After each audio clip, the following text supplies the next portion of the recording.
Okay, okay. Hello and welcome to Always Almost Adults podcast. I'm Trisha I'm Arpita. and today we're talking about Self discovery.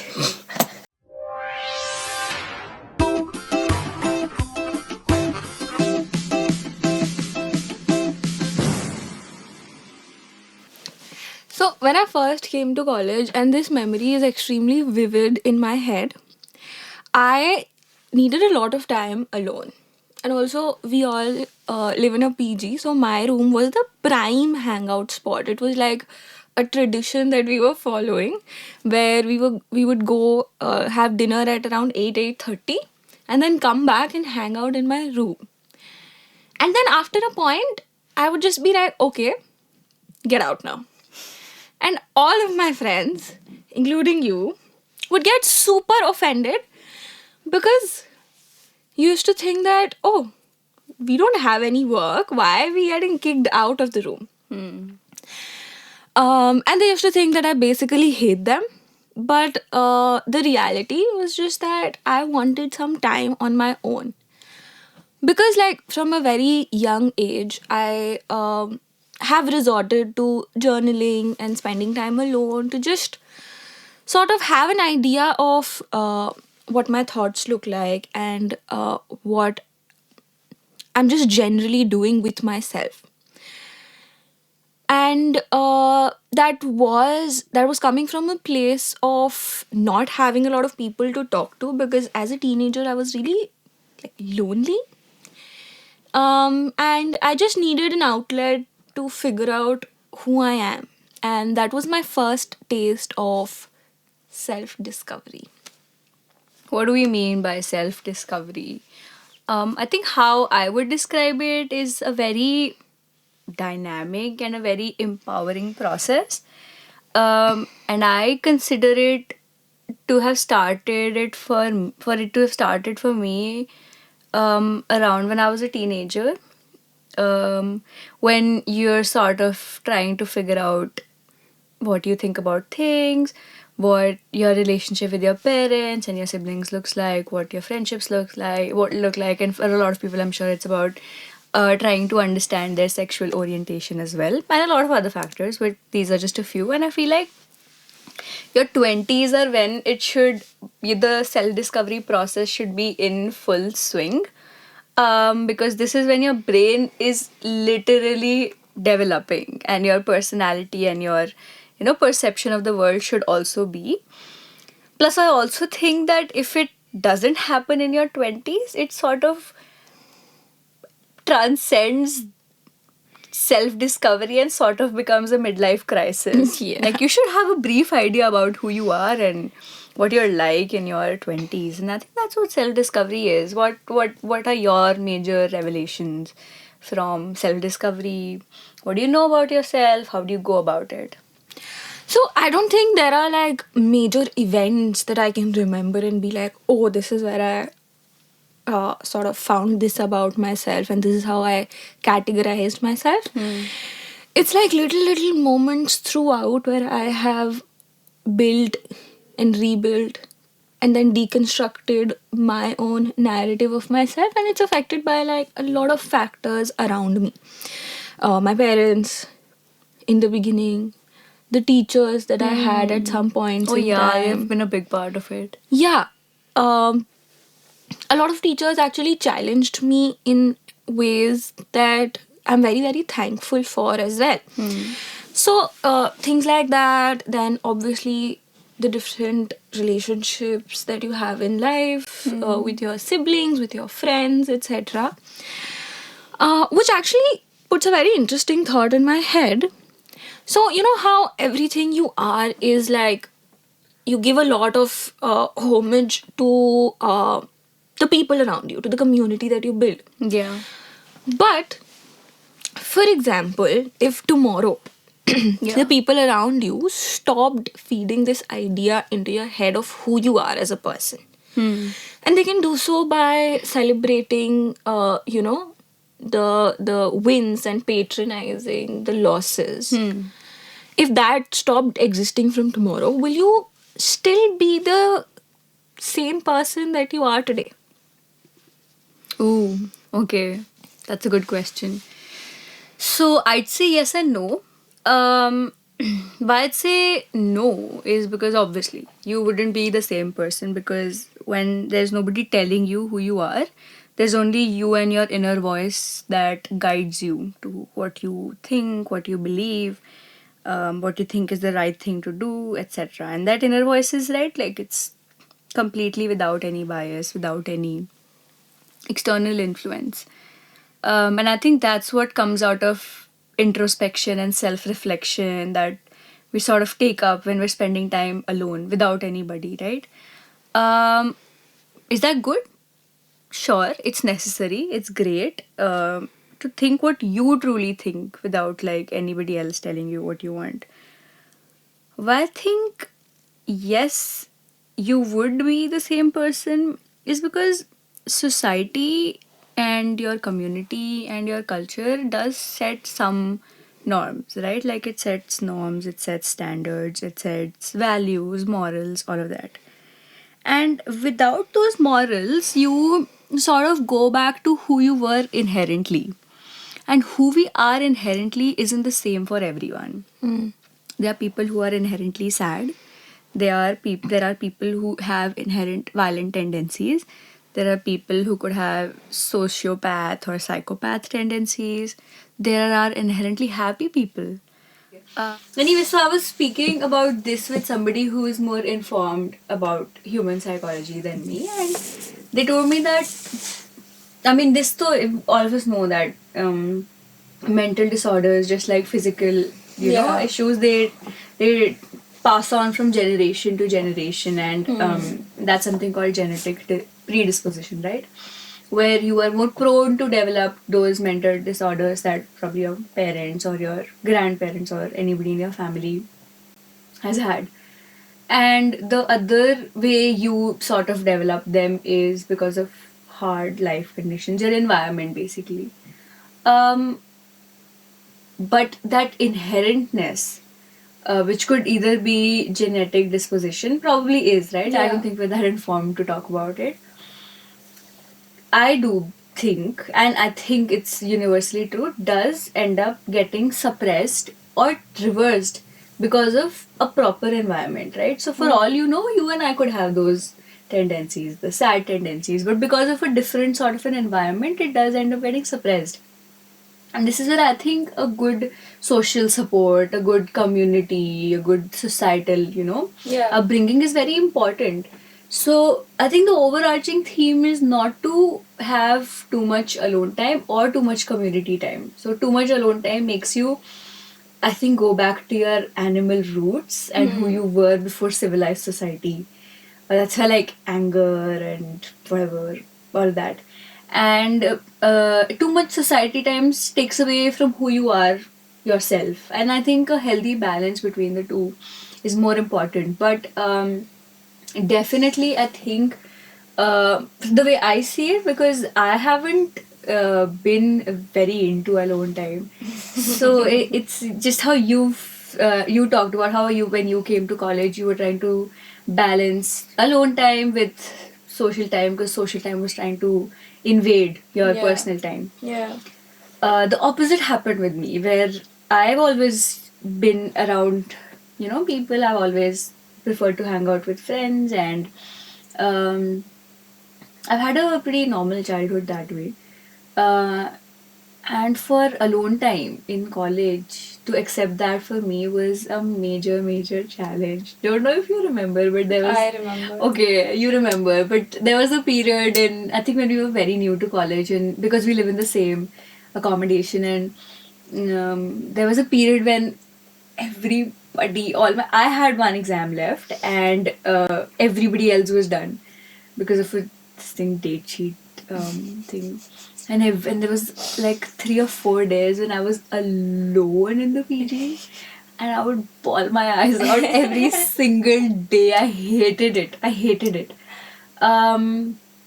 So I guess that those are the moments when you sort of understand that you're either an alone time person or you're not, and it doesn't matter if you're not or if you are. It's essential nonetheless. And I feel like you've grown to also Become more comfortable with it for Yeah. sure, because I sort of understood that alone time isn't a punishment. It's actually very it's very helpful in terms of Yeah, that's what I think. I think it's like a recharger for me, and because of what I feel about it, that is how I've perceived it always. That alone time actually enables you to have a good time with people later on as well.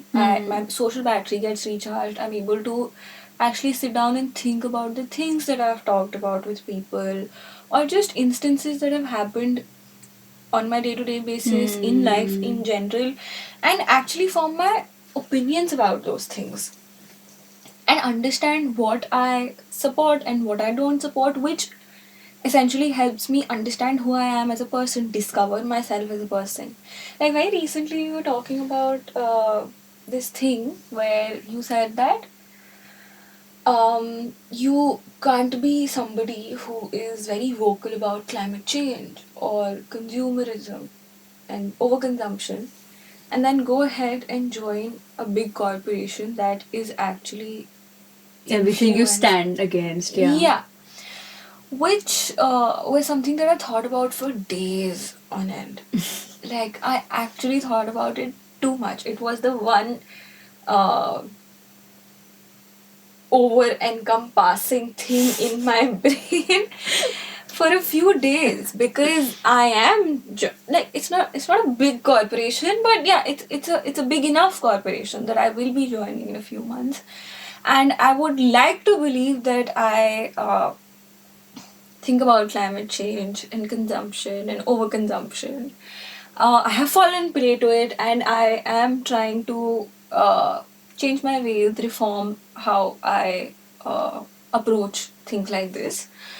But I then sort of understood that there's only so much you can do as an individual person with the resources that you have at your disposal. And you can make personal changes, your personal efforts that will help impact the people around you, especially the people who are not as privileged as you are. But then you do require something for survival. Right. And as you said, your morality or what you stand for cannot come before your survival. Yeah, your ethics can't override your survival. Definitely. Ethics don't fill your stomach. Yeah. Yeah, that's true. Great that you sort of thought about it, and I'm sure alone time is what helped you see it that way. I feel like your alone time looks very different from my alone time then. My alone time, so I do not feel the need to have it every single day or maybe specifically these many days in a week. Um, some people have that, it's okay, because some people are like, hey, I need this designated alone time or I'm going to go crazy. Yeah. Fair, good for you. It's only very rarely that I feel like now I need it. And when I need it, I take it, no matter what. But other than that, I also force myself to be with myself a little bit, because one, I think it's a really unhealthy habit to develop to sort of rely on social support all the time.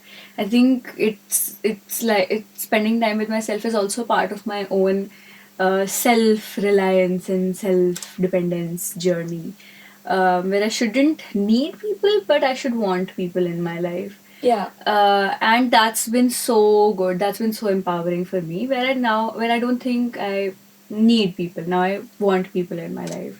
Wouldn't say I'm fully there, but yeah, I like it. And secondly, my alone time usually looks like just like chilling with myself. So I love a long walk. Yeah. I just love it.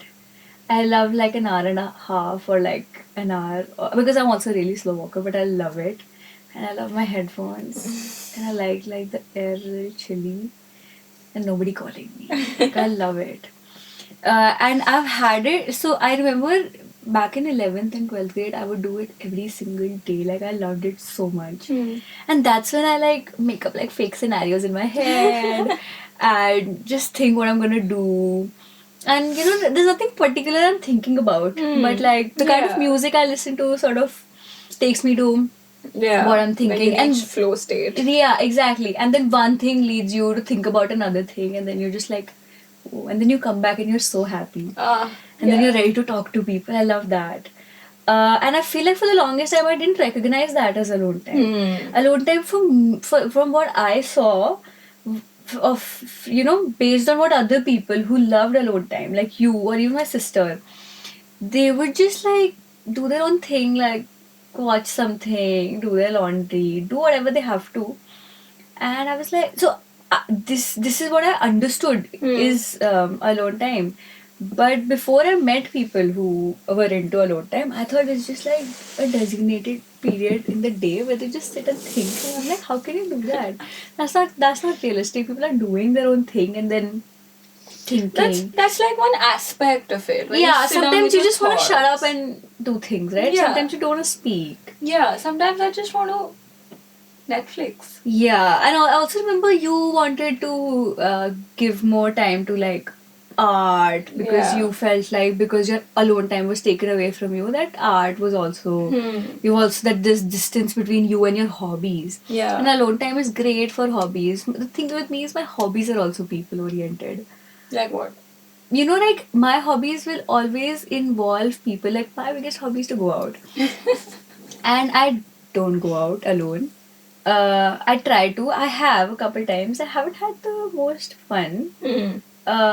But yeah, I think it's something that everybody should do. It's been on my vision board, like just going out with myself and like walking. Yeah. See, walking I can do. I love it. I know I'll do it. But like, what else to do by yourself? But I feel like it's important to put yourself in positions where you're a little uncomfortable For sure. to figure out things about yourself as well. I feel like if you start going out alone, which it's been on my like resolutions Do you as do well. it?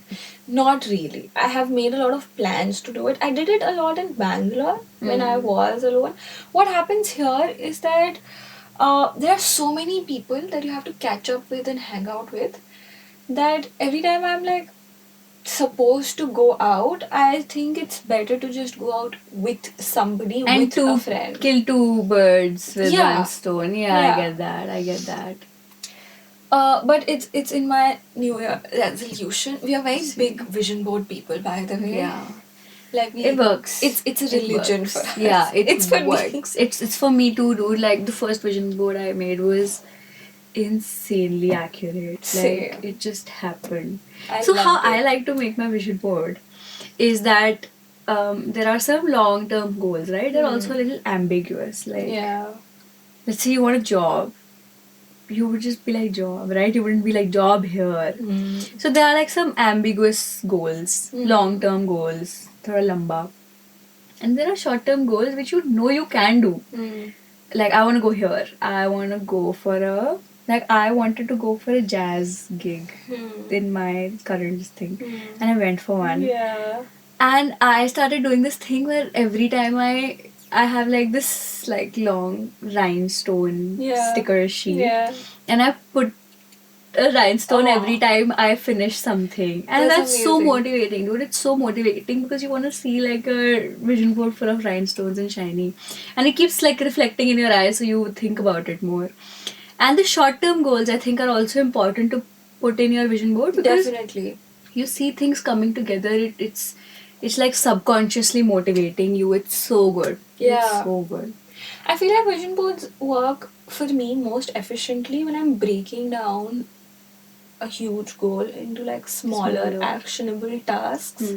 And this will be the third year that I make a vision board. And I'm super excited for it because in the past 2 years I've achieved all my academic or professional goals. Starting a podcast was on my vision board. It makes me Same. so happy every time I see it. Yeah. But I haven't been so in touch with my creative flair as I would have wanted to be. So next year is more about fitness, but also like rediscovering things that make me happy.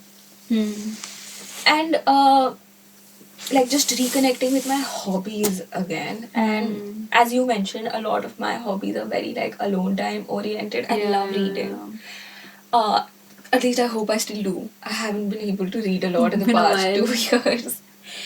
And I love to like paint and sit and just do crafty bits. I have a junk journal. That is something I've still maintained. Just like sitting down with all the things I save and putting it together in an aesthetic manner. Yeah. But yeah, that's also a very huge part of self-discovery, I believe, where you Hobbies. yeah. That's what I was getting to. That I was just thinking about how people, especially people who are a tad bit older than us, I was thinking about how people travel to like discover themselves and they go to like different places to Yeah. see what their vibe is. Bro, Eat, Pray, Love, the movie, and how like I was just thinking about how many travel-oriented movies are related to self-discovery. Like they would go to like I don't know, Westerners would come to India or like go to Nepal or someplace, and then they would be like, "Oh, spirituality, we have discovered ourselves," and Yeah. it's so. I feel like travel would be that for us too. I definitely think you and I are those kind of people. Hopefully, Yeah. more travel coming our way. So excited. We're going on a trip. Yeah, dude, and this would be our first trip though. Like, I'm so Yeah. excited to see After what kind 3 years. of friendship. Like, dude, this is gonna be insane. You know how friendship, like traveling, is a major test of your friendship to see if it survives or not. I've survived it with a few friends. I've survived it with pretty much. But the trip we're about to take is not big enough or like challenging enough for it to be a test of Yeah, friendship. friendship. My stomach is making noises. Mine also. Anyway. Hey, it's lunchtime, okay? It's lunchtime. Anyway, but I'm so confident about like traveling with you and other friends. I'm so excited for it. But what is it about travel that really brings us to self-discovery? I think traveling in a very commercial manner does not. Commercial manner, as in? Like you have some You go and stay in a very famous- hotel. Yeah, you stay in a hotel. You have And you go some to, like, a famous mainstream places. You place. go and chill in a resort. That's not. Traveling. There's no high stress situations there. Yeah, travel is when you figure out. At least that is how I want my travel to look like in the coming years, and I'm doing it on my own a lot. Where I understand what life looks like for people over there, like authentically figuring out that area, living like a, you know, Yeah. a person that belongs in yeah. that place. So just staying in hostels, eating food from local dhabas, like small places, going to places that locals usually prefer rather than the more, you know. Yeah, Whatever. understood. Dream solo travel place. Vietnam. I knew you'd say Vietnam. I knew it. Mine is Ladakh. Ah. Dude, Ladakh had like the northern lights Yeah. like sometime back. I want to go for that's something I would do alone, even though I'm not big on traveling alone. But I know I would eat that up. Super happy about it. What else? What else do people do for self-discovery? People go for like these meditation things also, right? Like, I really want to do that. dude, it's torture. You don't speak to anybody for 10 Yeah. like Vipassana and all I know, those things. yeah. You don't speak to anybody for 10 days and you eat like, which is fine, right? Like you eat the food, but you don't speak to anybody. And all you do is sit and think. Meditate and think. So that's the thing, you know, as we said, like you need to put yourself in uncomfortable situations to understand if you really like it. For me, it sounds great in theory because I'm like, oh, It sounds great know in theory for a lot of people, but people end up quitting halfway through or like 2 days in, and that's why they have that option to leave. It's not like rehab where they're like, yeah, yeah, no wait, sorry, it's not. It's rehab. It's not jail. yeah. Yeah, I want to figure it out. That's the thing. it's supposed to be voluntary, or if it, yeah, I would want to go once to see exactly where I stand with this. How much can I push myself? Because I've seen a lot of people talking about it, and a lot of them say that initial few days are very difficult. Very difficult. But then you do find your rhythm in it, and you end up like finding about a lot of things. Yeah. So I have a cousin who went for it. Okay. I needed 10 days. Okay. And he was just telling me about it, and when I was listening to him, I was scratching my eyebrow, and he was like, "They tell us to let your body have a sensation, and I'm sure this is just one learning, but let your body have that sensation, and for you to stop focusing on it and not to act on it." He was like, Oh. "Stop thinking about your itchy brow and just don't do it. Just don't scratch it." And bro, I lost it. I was twitching. I couldn't do it, and I just got in my head about it.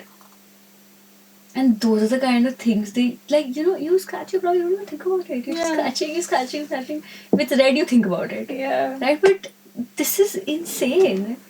All that is self discovery. That how much self control you have. So those are all the positive aspects and the good Instagrammable parts about self-discovery, right? But what are the dark?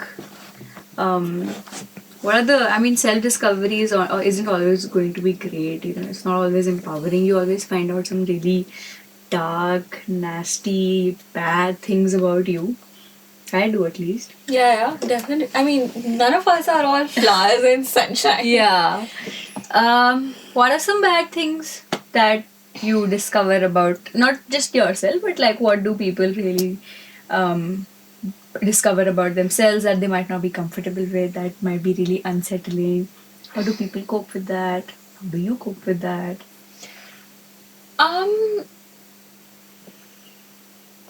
So I think like it can be very different for various people. Yeah. I have like, for instances, figured out that such a vulnerable thought to admit to, but just like how much you start how much importance you start giving to the definition of success, and then correlating that success to happiness. Like I was having this conversation with my mom a couple of days earlier where I was like, I feel like I'm correlating happiness to success too much, and my definition of success is also very, very rigid. Like in terms of how I want that success to look like. And then that can lead to a person becoming very competitive. Yeah. A lot of jealousy can creep in. But this is just like one of those things. There are so many traits and qualities that you can discover about yourself, and it is extremely difficult to come to terms with that. If you're able to come to terms with it and then start working on it, well and good. But if you can't, people resort to very Bad things, like, yeah. the ugly aspects of life to I feel like overcome especially that. when you start discovering things about yourself emotionally. For example, I remember like when you and I were like, a while back when we would have fights and we would resolve fights, it led me to understand like some really bad things about the way I fight. And those are like really like, when you hate some traits in other people and then you see those traits in yourself and you're so disgusted at yourself.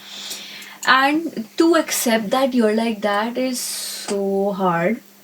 Because every part, your brain wants to protect you, right? So your brain will feed you all sort of lies and try to rationalize it in any manner. Yeah. But deep down, that thought still sits and rots in there.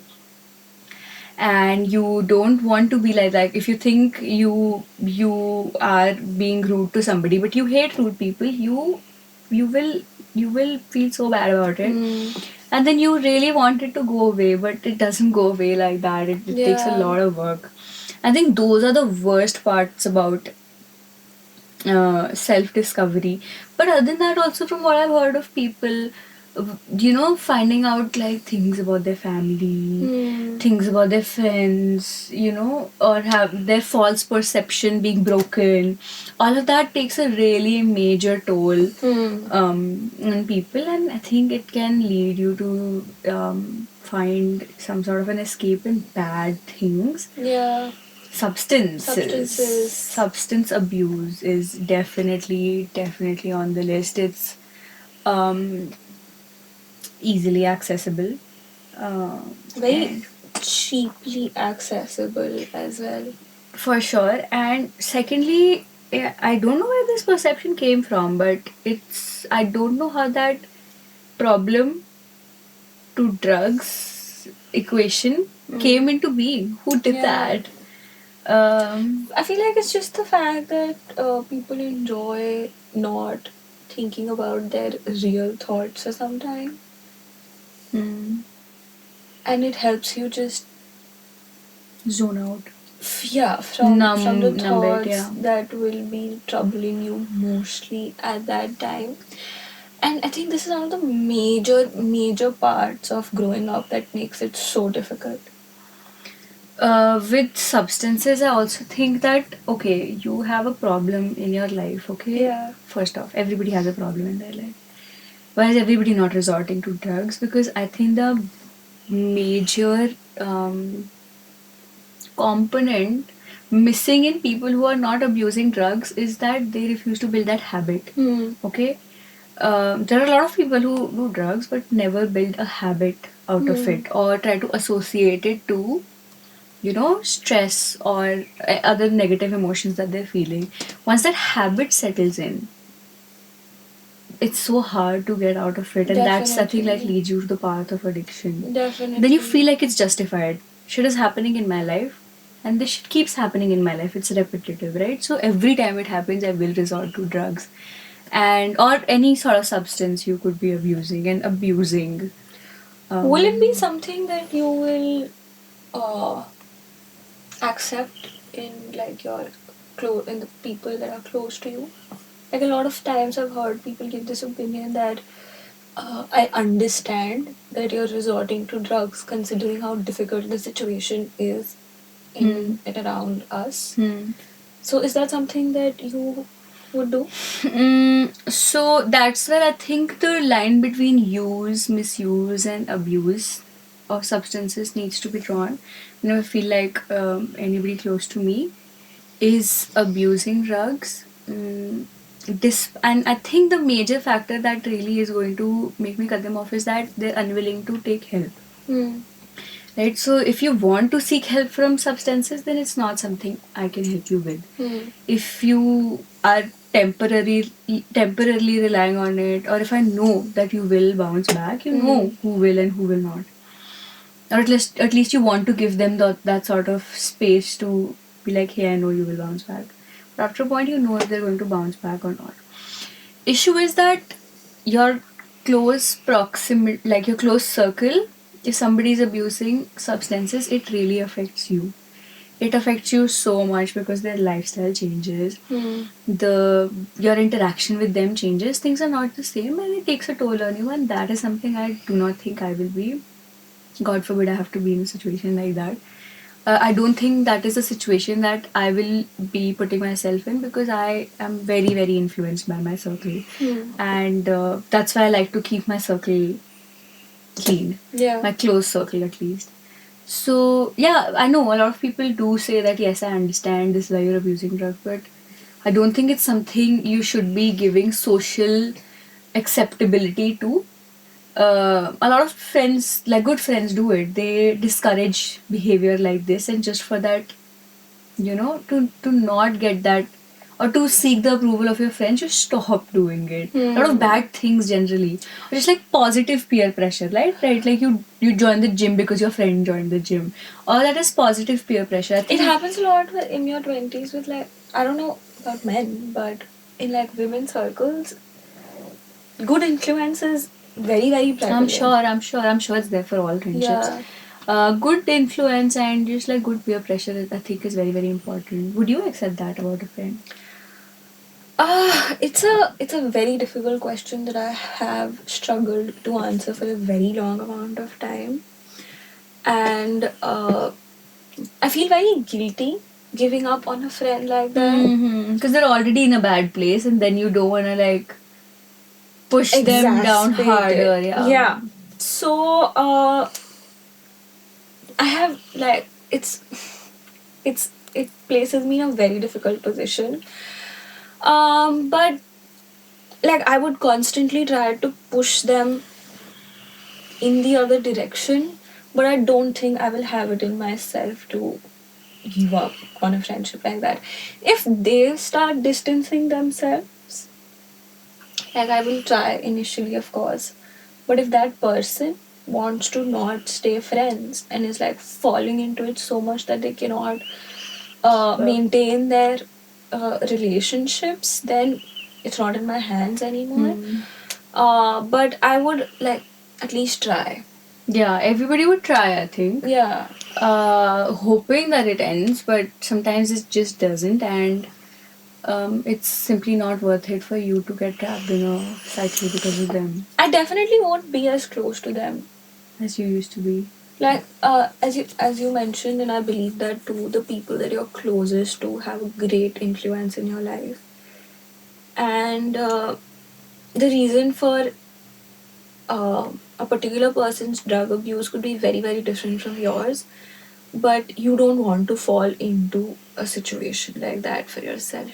It's a hard pill to swallow, but it is what it is. And I think it's something, I mean, so substance abuse is a big problem, like, especially in this age where people are, A, having problems, and B, accessing drugs. Yeah. I think a good friendship is one where you try to catch it before it becomes an issue and kind of pull your friend back in whatever way your friendship allows.